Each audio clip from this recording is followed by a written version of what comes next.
What's up, everybody? It's the Outlaw John Rocha here with my instant reaction, slight spoiler review for episode 7 of the announcement. Gonna make this one just a quick kind of reaction to everything that I saw here in this announcement. And yes, do not let the green screen that I'm messing around with fool you right now. I thought the measurements were wide enough, but apparently in an HD camera, it's got to go a little bit wider. So I may be ordering a new green screen. Well, I will be ordering a new green screen to kind of get that in motion. But I thought I'd try it out. Hope it doesn't distract you too much. Just kind of for my own benefit, seeing what we got here. But yeah, what an episode we got. Yes, not a lot of action, if any.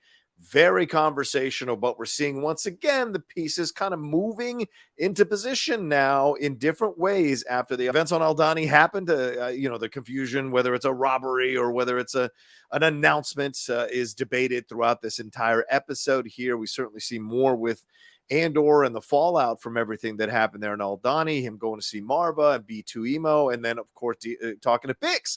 And that scene was so interesting, right? Her saying, a lot of the people are blaming you. Yeah, because, he ran off. He got, he killed 2 of those troopers and then came back to Ferrix and kind of brought the Empire after him because of Cyril. Cyril is the one who got obsessed with this situation, went after it. If Cyril hadn't acted on it, none of this would have happened. Of course, then you go all the way back and go, well, if Andor hadn't killed those 2 troopers, none of this would have happened. So interesting to see Bix calling him out. I love that in the show here.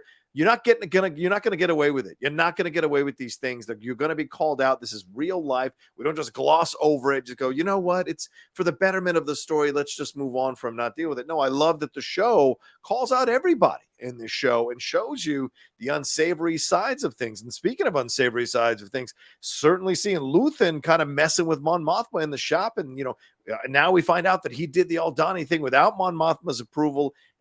We get that concretely shown to us here. And his flippant reaction to her, his aggressive reaction to her was really surprising now. And he looks to be a tainted guy now, in my opinion. The fact that he was willing to accept collateral damage so easily from his position of power was really callous. And I think they showed us that both sides, the Empire and this Rebel Alliance, at least Luthen's branch of it, is there's not much difference between them. It depends on what side of the fence you're sitting on to judge their actions. And I like that they showed that, even though it may be uncomfortable, even though it frustrated me. And that scene on the bridge, we see Clea go and talk to Vel, mirrors what you just saw earlier in the episode with Mon Mothma and Luthen.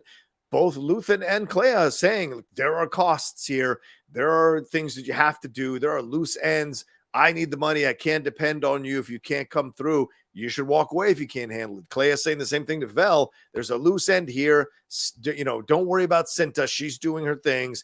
Everybody that died on your mission is going to be remembered. And she says it so callously as well. So I'm starting to turn on Clea and Luthen. I don't want them to be the people that lead us into the rebellion. And yes, independence, rebellion movements are certainly not born from the easiest of places, from the nicest of people. Certainly there is collateral damage involved in it, but you don't want to come off as callous about it. And I felt that way about Clea and Luthen in this situation. So I wonder if there's a comeuppance for both of them coming as we go forward, because Vel clearly is uncomfortable about the fact that she has to take out Cassian. And maybe because in the last episode, Cassian was very honorable in only taking what he was owed and nothing else, and leaving her with the rest of the money to take over there. So very interesting to see those 2 scenes juxtaposed with each other about how Luthen and Clea are handling things. And on the other side, speaking of Mon Mothma, what she's doing here, bringing in Senator Take-Homa to be part of her kind of inner circle. There's something I speculated on the Geek Buddies that was probably going to be him, and it was Ben Miles, the actor there playing Take-Homa. Being brought in here into her confidence. He initially resists, saying, my politics have changed. I'm not really happy with the Empire. You're really ingratiated with the Empire here on Coruscant. Maybe don't tell me this, because then I'll have to report it to my people. But Mon Mothma kind of turns him around on that by telling him, hey, this image you have of me, this image that everybody sees in the galaxy, it's all a lie. And I've learned from Palpatine how to play this game in a certain way. So she's conveying a certain image of herself, or brand, dare I say, in nowadays terms. But behind it is something else that's going on. And so clearly she wants to bring him into the inner circle, as she was pitching him to Luthen a couple episodes ago. So clearly this is something that's in motion. She wants to make him a chairman of this new charity group that she's putting forward. She knows she's being watched, and she likes that the Empire is watching her. So She likes to use that for her own benefit in this situation. So you can make moves once you know the parameters that you're functioning in. You can make moves, and certainly Mon Mothma is going to be making some moves here over the next few episodes. Very exciting to see. I thought that was the scene of the episode, and I tweeted that out, and then I tweeted out right afterwards that the second best scene of the episode was certainly Marva and Cassian having that conversation. You know, Cassian's not a full-on rebel yet. Marva has been a rebel. Marva senses that it's time to fight the Empire. Certainly the mission on Aldhani and the success of it really motivated Marva to kind of understand that now is the time to stand up. And it's so this reckoning that we see her talking about a few episodes ago, and we've seen in the trailer, we're seeing this happening now. You know, this is this situation on Aldhani has kind of motivated all this stuff to start happening around in the world of Andor, and I love it and love to see that. And he can't tell her that he was an Aldhani. He can't say that he was part of this whole situation. And maybe she might know, but doesn't want to ask him, so she isn't tortured to find out, you know, that he was a part of it, so they could find out where he might be. And where he's hiding out is this planet called Niamos, which is essentially the Ibiza planet of the system for now, I guess, the star system for now. You know, doing the drugs, listening to EDM music, all that kind of stuff. But the shore troopers are nothing to fuck around with, for God's sakes. Reminds me of Big Lebowski when that sheriff in that beach town throws the coffee mug at Lebowski there, telling him not to fuck with him. But yeah, you get that vibe there. And then you see the K2 unit come in and clearly almost choke Andor out. And then he gets sentenced to 6 years in prison for crimes that he didn't commit, even though you could argue that he did commit crimes against the Empire and Aldhani. Now he's going to get sent in for 6 years. So this is going to be very interesting. What happens now over the next 3 episodes? Because they said this is the next, I think it's the next 3 episodes are going to be connected to each other. Our next 4 episodes are going to be connected to each other. And then the final episode is going to stand on its own. I think that's what they said. But either way, we're going into now this idea of him being imprisoned. And then going back to the ISB, we see here Deidre now wanting to put things in motion here, sensing that after the Aldhani thing, there's more here than we thought. And so she wants to kind of put her plans in motion, takes the initiative, doesn't listen to Partagas, goes on her own and gets information and enlists a young assistant there to help her who's really nervous and swears him to secrecy. But Blevin finds out that she did this and calls her out in this group meeting that they're having, where Partagas is hearing the updates of everything that's been going on and how they've been implementing, trying to tamp down the rebel activity. And Blevin thinks he's going to win yet again and do it in a big public forum. And Deidre calls him out, and Deidre counters him.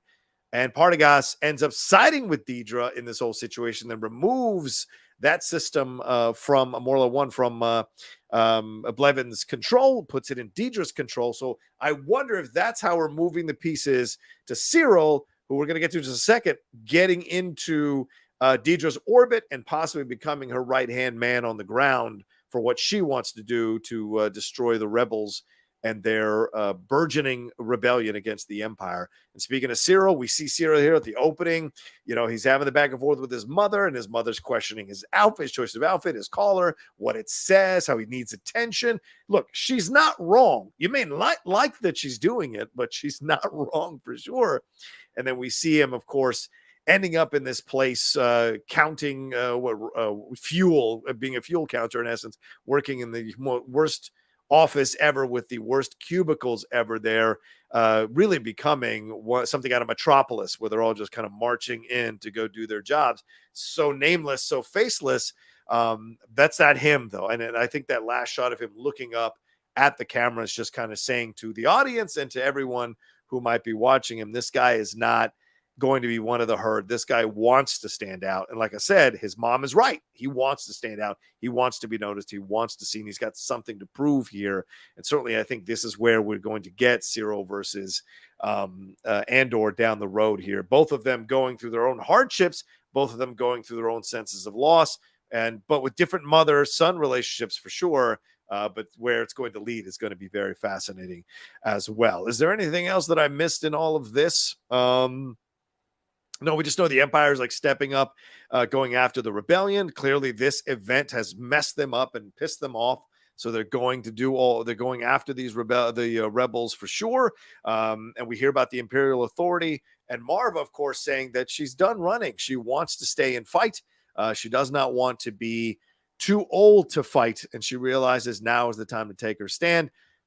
I think she's going to die. Her saying, like, I love you, and this is love. That's why you're heartbroken. That's why you're going to miss me. That's why you're not going to feel at peace without me. But this is the way it goes. But this is something I have to do. This is not your fight.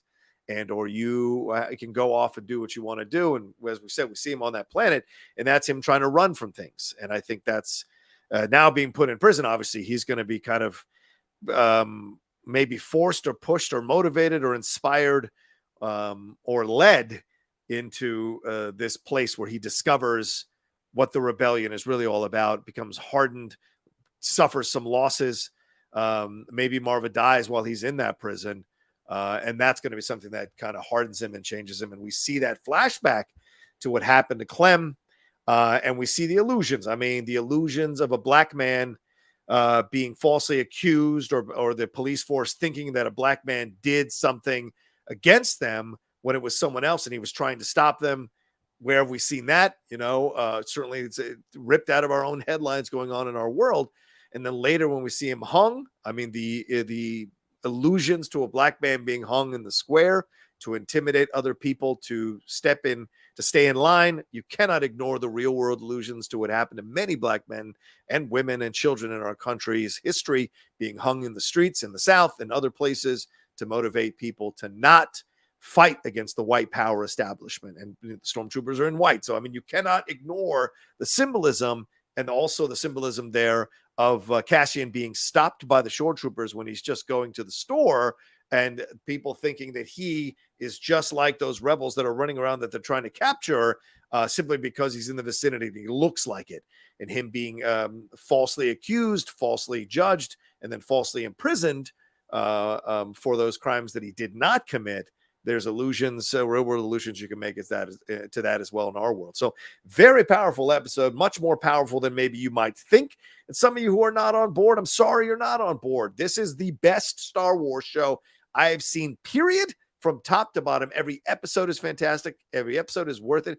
Every episode has so many layers working within it that's fun to explore. And I think the acting's on point, the writing's on point, the directing is on point, the visuals, the imagery, all of it working so well. And the different places that we're going, they each have their own separate life. Every planet we're on has their own separate vivid life that we can immediately remember in our minds. And so much political manipulation is going on here. And Mon Mothma and her husband, Perrin, is, now we realize she's not stuck in a loveless marriage. She has chosen to be in this loveless marriage so that she can keep up the illusion of what people think about her on the outside while she works behind the scenes to do other things to help the rebellion. So fascinating. So the whole idea of Perrin and Leda, they're either going to leave her or they're going to die. I can't imagine there's any other end for those two in this situation. There's no way they stick around once they find out Mon Mothma is doing what she's doing. So this is going to be fascinating to see how much of that plays out over the next few episodes as well.